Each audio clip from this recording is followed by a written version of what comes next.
to all our Net25 viewers. Ito ang talk show na may point kada talk. Kada Talks! Welcome to Kada Talks Beauty and Lifestyle Edition.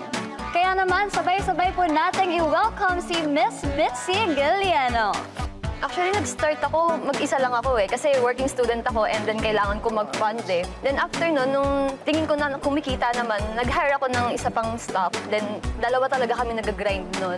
Hanggang sa lumaki, sa F3 Clinic, we offer non-surgical treatment which is hyco nose lift. This is non-surgical, yeah. This is minimal downtime, so it's safe. Then bukod dyan, meron kami mga facelifting, contouring by using the machines, and facial treatment, also the skincare product. Ano nga ba yung mga kinaibahan ng mga services na ino-offer niyo sa home service and yung sa mga nasa mobile? Actually, sa home service and mobile clinic is the same lang naman So, meron lang kasi kami mga client na gusto home service, which is doing the treatment inside the house. Okay, And mobile clinic, we will do it inside the mobile clinic. It actually looks like you're inside of an actual clinic. Kasi I've been to a lot of clinics, so it actually looks like this. At nakaka-dating nito na makakawa nila procedure at your doorstep. Aside from that, do you have like a physical clinic? Meron din kami sa Malate branch, Tandang Sora, di sa QC, Tandang Sora. yes, Ayun, and Caloocan. What is the advocacy or the message behind it? Actually, sa mga empleyado ko naman, hindi ko naman sila tinuturing na bilang empleyado Bilang pamilya ko sila. It's an accumulation of efforts ng iba't ibang tao and matutulungan yung bawat isa. How prepared I am, I think prepared enough to be confident to be with you guys in front of the camera. Big help talaga to para sa amin. Para sa atin. Yun naman yung purpose ng challenge. Thank you sa support niyo. Paghihigihan ko pa. And we're all here naman to help each other out. High five sa ating teamwork! I'll show you the way to where dreams aren't far and your hopes are written in every star. Take all your troubles and your broken heart. We're bound to make them into greatest art. Escape the world and your fears, escape the saddest tears, but don't forget the ones that got you here. I'll show you the way to where dreams aren't far. The journey's hard, but I dare you, baby, reach for the stars.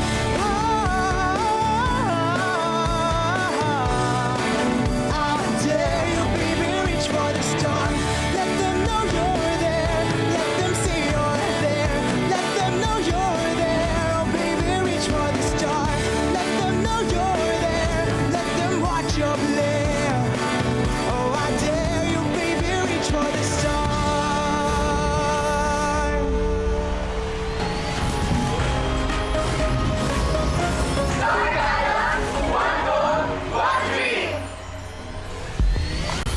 Ang grupo ni Gia Gonzalez, Enrico Cruz at Rachel Cabresa napasugod sa opisina ng Movie and TV Review and Classification Board o MTRCB para sa kanilang assignment. No less than Chairman Lala Soto ang guest sa kanilang talk show.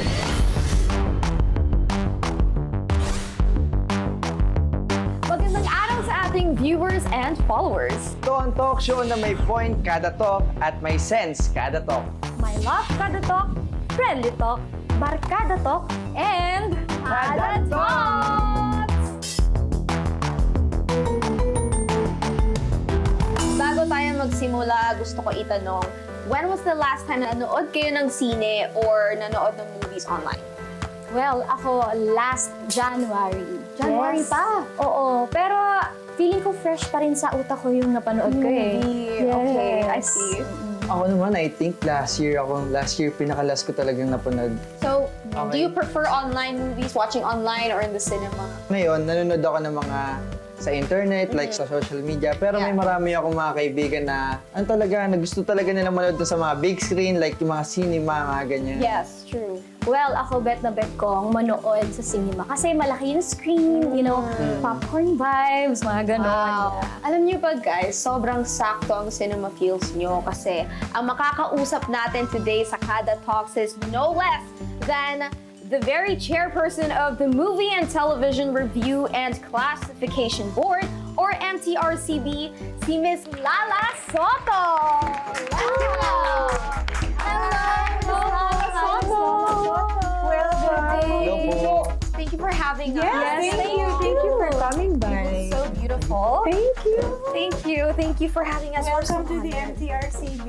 Thank you so much. Enrico. Thank you. May question lang po, good day po. Ano po naramdaman niyo po na, ayun po, dahil po sa murang edad, ay ayun po, nagkaroon po kayo ng appointment po sa ating Murang edad. bilang isang care person po. Edad.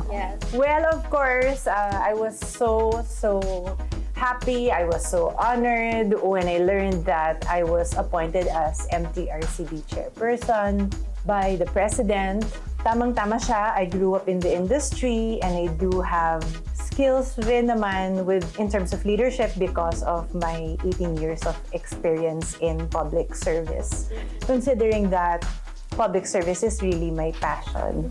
So since MTRCB is one of your main jobs, can we dive deep into the discussion on the MTRCB? Can you tell us how you run this and what do you actually do here? Okay, it is our core mandate to deliver Filipino family value-based media and entertainment, and to, of course, review, rate, screen, classify all television programs except news, straight news, and movies, publicity materials. These are the posters and what the giveaways that they use for the movies, and TV plugs and movie trailers. Okay, that's a lot. That's a lot. Yes. And I'm sure you noticed that when you came into the office, Yes. right? Yes. You saw our board members Yes. really at work. Yes, and I really do see the series as well that are being monitored. Yes, a lot. Seems like a 24-hour. Yes, it is, too. definitely. Yes, po. And 24 so, hours po naka-monitor. yes, 24 hours. We have, so the board is comprised of 30 board members, 1 vice chairman, and myself, yours truly. So 32 kami sa board. They are the ones who review the films and television programs, lalo na yung mga series that are submitted to us. That's a very thorough job. That's a lot. Yes. That's a lot of work to do. Yes. Every day, we are busy here every day. Wow, definitely. So, speaking of monitoring and classifications, sa bawat palabas in television or online, there is different classifications. Yeah, rating classification. Rating classifications. So, can we start with G, the general patronage? So, what do we expect kapag G ang classification? G is for everybody to see. Okay. Children are safe to watch the programs without the parents, so general patronage. Okay, I see. And so for parental guidance naman, PG or patnubay at gabay. I actually memorized the saying sa TV. Patnubay at gabay ng magulang.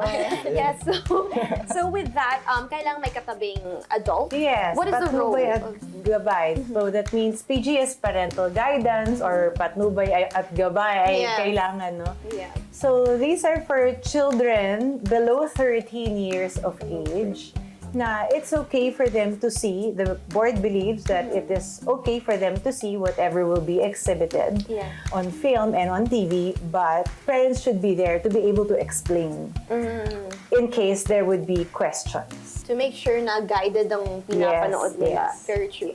So, from PG, we lead to strong SPG. parental guidance. SPG, Eto na striktong si patnubay. striktong patnubay ng mga magulang. Yes. When a classification is given and it is SPG, there may be content that should not be seen by the children, but it's still up to the parents. And kami naman here at the MTRCB, we ensure na ma-explain pa rin siya ng mga magulang in the event na mapanood ito ng bata at pumayag ang magulang. So we will still be very careful in allowing, especially sa TV series kasi yung mga SPG. We also have programs that are rated SPG. So especially when this is the rating that is given to them, adults are expected to already know that you should be warned na there's a possibility that they should not be seeing these things. So you should be prepared. You should be ready to be able to explain what's happening in the scene. Kailangan talaga istriktong Yun nga rin, magbabantay ka talaga. Kasi TV lang eh, you only have a remote control and that's it. Every material submitted to us will always be subject to the interpretation and judgment of the board. Objective, straight news are accepted. But it doesn't mean that the MTRCB cannot call their attention. Oh, I dare you, baby, reach for the stars.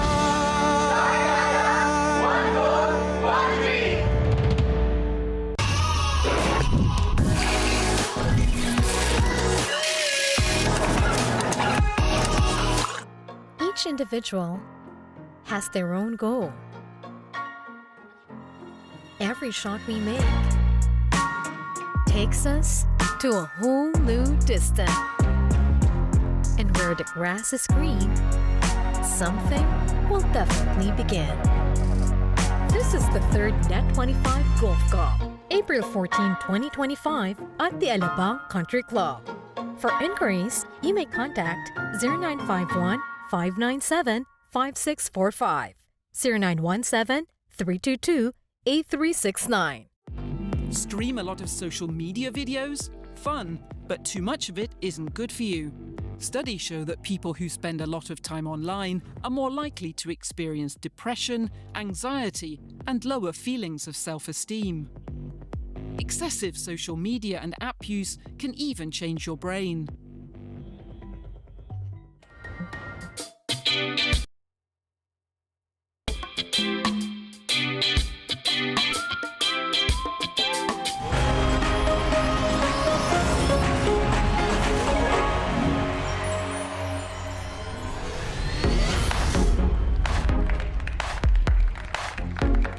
So is there a sound cue when SPG comes? Yes, we have a stinger, not only for SPG, all classification ratings. Each program will always come with a stinger before they begin.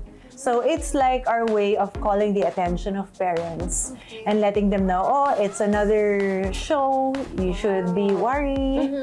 Very true. That's also a very smart way to make people recognize each classification, rating classification. Yes. So speaking of SPG, of course, we have X rating. Yes, X rating. Can you tell us about that, Paul? It's very simple. We and you are rated X by the MTRCB. You are not allowed to exhibit your material. It is not suitable for exhibition. What makes a palabas or a television series or anything like If that? you go beyond the 7-point guidelines in our Presidential Decree of 1986, which is the MTRCB Charter, there are so many rules and see. regulations and clearly provided and stipulated in the charter. And of course, considering the cultural Filipino family values. Every material, just for the enlightenment of everyone, especially you, the young ones, every material submitted to us, whether it's a sample episode for TV programs, a movie that is about to be shown in the theaters, or a complaint, will always be subjected to the interpretation and judgment of the board. Oh, okay. So there is really no A to Z except the 7-point guidelines. Okay. I'm so thankful they have professionals. Yes. They're all very professional and they are all very well and able and they're all very credible in their own field. Siyempre, hindi mawawala dyan yung kailangan may theme, language, nudity, sex, violence, horror, at drugs. So, paano po namin mababantayan ng mga underage through this criteria po? These are the ones that the board members consider apart from their own appreciation of the material and their own judgment before approving or giving a particular rating classification for any material. Kami na yung nag-guide sa inyong mga adults. We're the ones who study the 7-point guidelines. Sa inyo, sa public, sa televiewers, ang titingnan nyo na lang is the rating classification issue, which is the G, PG, or SPG for TV. And then G, PG, R13, R16, R18 for the movies. So, Miss Lala, you've mentioned kanina news and broadcasting is exempted. Am I right? Yes, Sa- straight news, objective straight news are exempted. Yes. That's according to the Presidential Decree of 1986. Okay. But public affairs is under our purview. How about video games or podcasts now? They're very relevant in our generation right now. No, they do not belong to our They do jurisdiction. not. Okay. I just want to add, with regard to the straight news, but it doesn't mean that the MTRCB cannot call their attention if okay. we find that they are not supposed to be exhibiting certain content Yes. on TV. I see. Very responsible. All right. So I want to thank you so much, Ms. Lala Soto, Thank for your you. time. Thank you for all the Gia. information as well and for meeting with Thank us. you, Enrico. Thank you, Gia and Thank Rachel. you. I Thank had you so so much much. fun. I hope this won't be the last time that I Yes. catch up with you. And I have a last question. Okay, Yes. sure. Bago What is that? matapos ang ating gusto kong malaman, ano po ang plano niyo this 2024? 2024, we have a lot of exciting plans for the MTRCB. First would be the descriptors that we will be putting in every television program. I think it would help the TV program as well, and additional information and guidance for the supervising adults and the parents. Descriptors, I mean, especially this would work for shows that are SPG. If a taped TV series would like, or they would be required to put descriptors, they would be putting kunyari violence. So at least may descriptors tayo doon. May bullying. That's true. So that's an additional guidance for our parents and supervising adults. And of course, we'll be going around the country for the Responsableng Panonood campaign of the MTRCB, wherein we equip and empower the parents so that they are able to monitor the viewing habits of their children. And how do we do that? By giving them webinars, seminars, trainings, because not everybody knows that there are parental control features and safeguards, especially in the online apps. Oh, yes. That are so many. Too much. that That's are too much. flooding the television set already. All right. Thank you once again for Thank you. blessing us with your presence. Thank you again. Thank you. Pero may tanong lang po ako. Okay, last na ba? Last question lang ako. Last question lang ako. Last na ba yan? Last na to. Last na talaga. Bakit po ang ganda niyo po? Winner siya. Ano daw ang secret niyo, Miss Lala? Alright, so yun nga, given na maganda talaga si Miss Lala Soto, can you show us your beautiful... Yes! I'll take you around. Let's go. Yay, let's go! Let's go. Binigyan pa ni Chairperson Lala Soto ng MTRCB Tour ang ating wannabe hosts na sina Gia, Enrico at Rachel. Kaya stay on dahil kasama tayo dyan sa pagbabalik ng Kada Talks ng Road to Starkada. Oh, I dare you, baby, reach for the stars.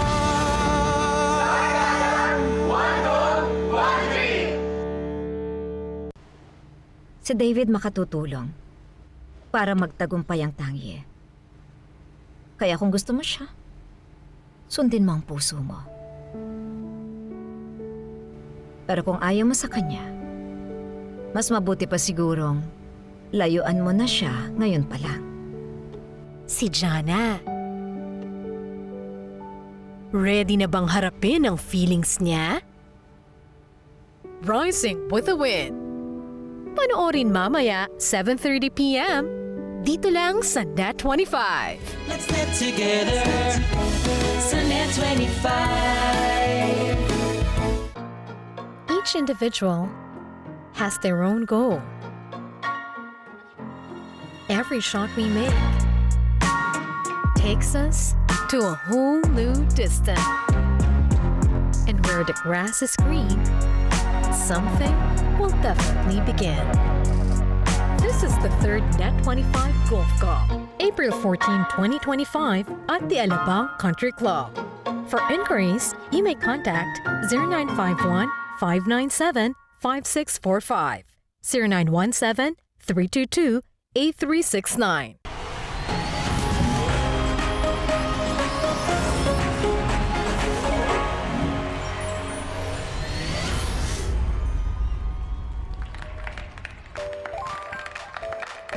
heading to our monitoring inspection unit. Let's try and see it. It's very small now, but their area is under renovation. Step right. That's the renovations yan. It's very cool. Salvador Banan. Complete. At itong kanyang team. Yung iba ay naghihikot sa iba't ibang sinehan. So I was telling them, this is not your area talaga kasi currently under renovation yung talagang bigger space for the monitoring inspection unit. A lot of screens. With really much more screens and super higher technology. Tama? Okay. Wow. Thank you po. Thank you. Thank you.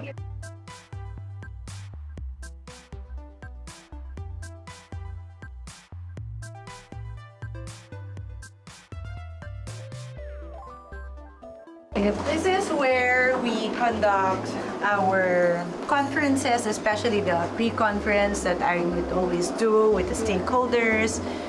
And sometimes we hold our official meetings here and mga MOU signing, Memorandum of Understanding.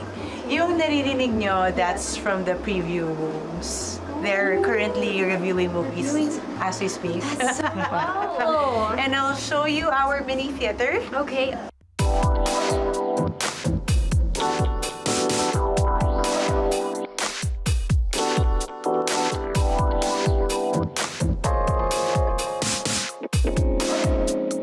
And then to say, oh, I think this is AG. Yeah, but then you're going there. Okay, I see. You'll have your so This is a one fun ear, job. one thing. Yeah, for me. It's a fun Gusto ko rin ng ganito. Yeah. Ganda ng sounds yun. Para tayong bata. Mabuhay ang lahat ng bumubuo sa Movie and Television Review and Classification Board. Shout out sa inyong hard work and service. I hope nag-enjoy kayo sa aming discussion dito sa show namin na may point kada talk at may sense kada talk. My love kada talk, friendly talk, at syempre, barkada talk. And kada talk! Pagiging talk show host, you don't just talk. You don't just read the script. You don't just ask whatever's on the script. You have to, kailangan, iba talaga ang wit ng pagiging talk show. You're aware sa peripheral pag may sinasabi ang floor director natin. You also have to be maagap. Katulad nun, there's some questions na hindi pala in sync. So you have to come up with questions that you know are relevant.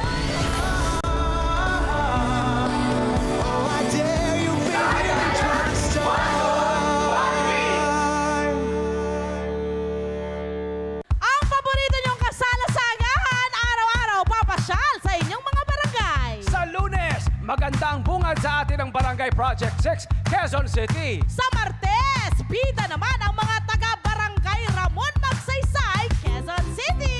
Mga Mariqueños, naman ang pasasayahin natin sa Miyerkules sa Barangay Marikina Heights, Marikina City. Sure na the best ang Huwebes sa Barangay Longos, Malolos, Bulacan.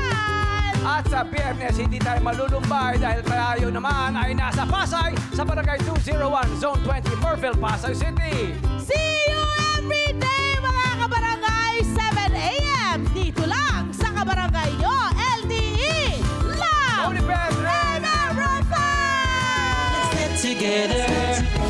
Sunday 25. Ilang points ang kailangan ko para pumasok sa puso mo?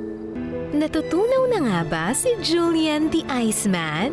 Abangan mamaya sa A Date with the Future. 8:30 p.m. dito lang sa Net 25. Let's get together. Sunday 25. Sunday 25.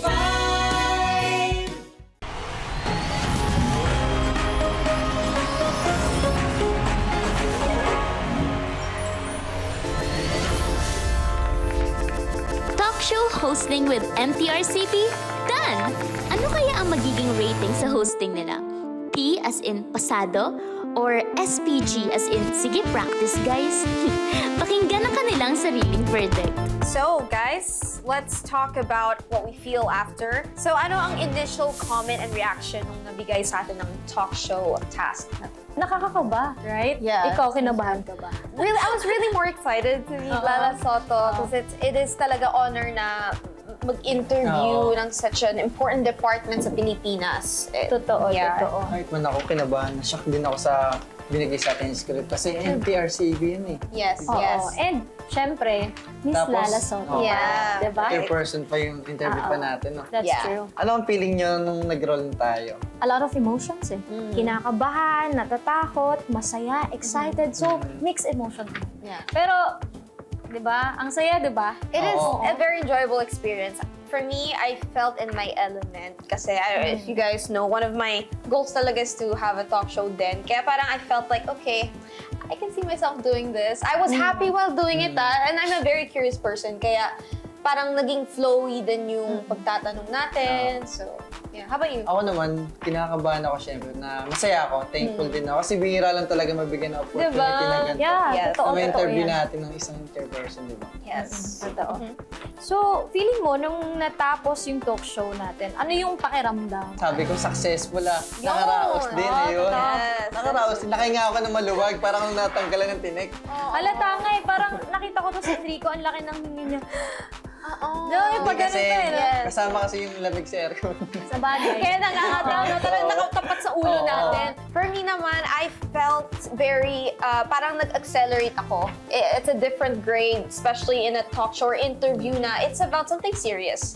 Something that matters in our community sa Pilipinas. And I'm very happy din kasi na yung advocacy ng MTRCB is it resonates with my advocacy then personally, with family and reserving children's purity. So, very fulfilled. Now, ano ang learnings at realization mo sa pagiging talk show host? For me, pagiging talk show host, you don't just talk. You don't just read the script. You don't just ask whatever's on the script. You have to, iba talaga ang wit ng pagiging talk show.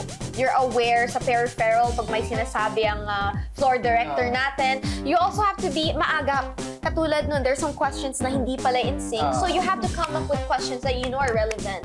So you have to be a good listener as a talk show host and research, guys, di ba? Research as a talk show host. It's not just, talaga, grabe. Yan ang natutunan ko. Yeah, number one yan na dapat natin matutunan. Yes, As a beginner. Yes. Oo. And for the last question is, sa iyong showbiz career, pipiliin mo ba ang maging talk show host in the future? Bakit? Oo at bakit hindi? Siguro kung magkakaroon ako ng opportunity, why not, diba? And natututunan naman yan eh. Actually, it's one of my dreams to have a talk show. And kasi ako yung tao na I'm curious and I'll dive deep. Gusto ko talaga to. I know I have to enhance more yung Tagalog and siguro yung mas pagiging mabilis like, oh, it's my part to talk. So mas pagiging aware. But I see myself hosting a talk show. Iniisip ko na mas aralin pa to talaga, mas pag-iihiyan pa talaga. So you enjoyed it? Sobrang enjoy talaga. Oo, enjoy talaga. Nag-enjoy talaga. Oo. Ay, diba? So, okay lang. Okay. Lil, cold turn me on. It's 2:08. I'm still here.